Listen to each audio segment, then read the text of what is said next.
그리고 이제 중국의 역사상에서 보면은 청나라의 강희제라고는 또 대단히 특별한 황제가 있죠. 그는 여러 정복 사업을 하고 그 시대에는 광둥을 비롯해서 4개의 항구에 개방을 합니다. 그래가지고 외국의 선박들이 들어와서 차와 비단과 도자기, 중국 물건들이죠. 이걸 사갑니다. 아주 고가에 사가고 대신 중국에게는 많은 은을 안겨주었습니다. 중국에게는 엄청난 도움이 됐던 거죠. 그래서 이 양자강 이남에는 중국은 청나라 시기의 중국, 18세기 후 중국이죠. 산업이 엄청나게 발전하고 문화도 뭐 대대적으로 융성하죠. 그래서 그때 나온 문화적인 결실이 고금 도서 집성이라고 하는 책인데요. 이것은 사실상 유사 이래 중국의 모든 고전을 총망라했다 해도 과언이 아니다. 그때 이 강희제는 서양에서 온 선교사, 예수의 출신의 선교사를 왕실에 고용을 해가지고 그 선교사로부터 유클리드의 기하학도 배웠습니다. 참 대단히 흥미로운 중국의 황제죠.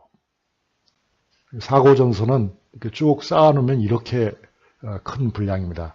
큰 홀 하나를 가득 채울 만큼의, 즉 한 도서관을 차릴 만큼의 그런 큰 분량의 대량의 책이죠. 그런데 바로 그 중국의 역사에서 환관을 우리가 얘기하지 않을 수가 없어요. 아까 정화도 환관이었지만 정화는 좋은 예고 환관들 가운데서는 상당수가 황제의 권력을 이용해 가지고 횡포를 부렸죠. 부정부패를 저질렀죠. 그 중에 이제 대표적인 인물이 위충현이라고 하는 환관입니다. 이 환관은 1625년, 이건 이제 명나라 시대 말기입니다만, 명나라 시대 말기에 관리였던 양년 등을 죽입니다. 그게 이제 독림당이라고 해서 환관의 비행을 비판하는 세력이 선비들이에요. 유학자들이에요. 그들을 독림당이라고 부릅니다. 독림당과 환관이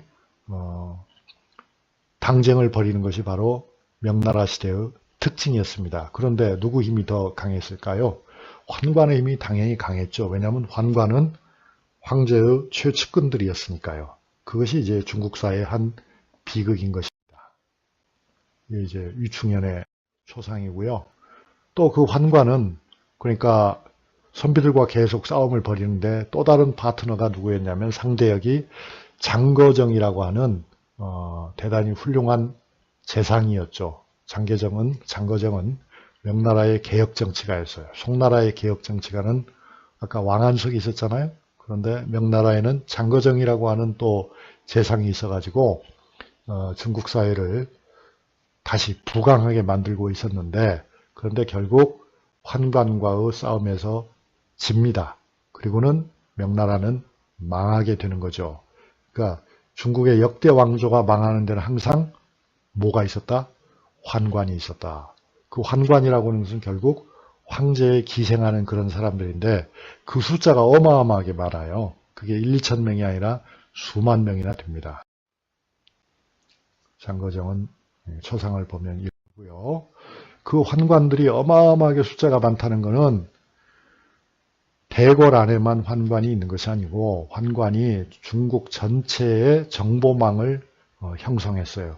그래서 이제 그 정보망을 동창이라고도 하고 서창이라고도 하는데 나중에는 내창이라는 것도 있고, 그래서 아무튼 이 환관들은 황제 직속의 첩보기관을 만들어 가지고 전국 각 지역에서 모든 중요한 정보를 다 염탐하고 반란의 조짐이 있는지를 조사해서 황제에게 보고를 하고, 그러니까 황제의 신임을 받게 되고, 그래서 이 환관들이 결국 정보를 독점하고 권력을 독점하고, 이것이 중국 사회의 한편으로는 강한 황제의 권력을 보장하는 장치이기도 하지만 다른 한편으로는 중국을 무너지게 하는, 중국 왕조의 부패를 촉진하는 그런 요소이기도 했다. 왜? 이 환관을 누군가가 통제하지 못한다면 그것으로 끝장이니까. 오늘의 중국의 모습 속에서도 오늘의 시진핑은 황제 이상의 권력을 가지고 있는데 과연 이 환관과 같은 조직이 있다고 말할 수 있을지 모르겠습니다. 이게 이제 영화 한 장면에서 나오는 동창과 서창의 모습이죠. 그리고 독립당에 대해서 조금 더 이야기를 덧붙인다면 아까 말한 것처럼 명나라 말기의 선비들, 유학자들입니다. 그 사람들이 독림서원이라고 하는 서원을 중심으로 움직였습니다. 그래서 그 서원이 중심이 됐기 때문에 독림당이라고 부른다.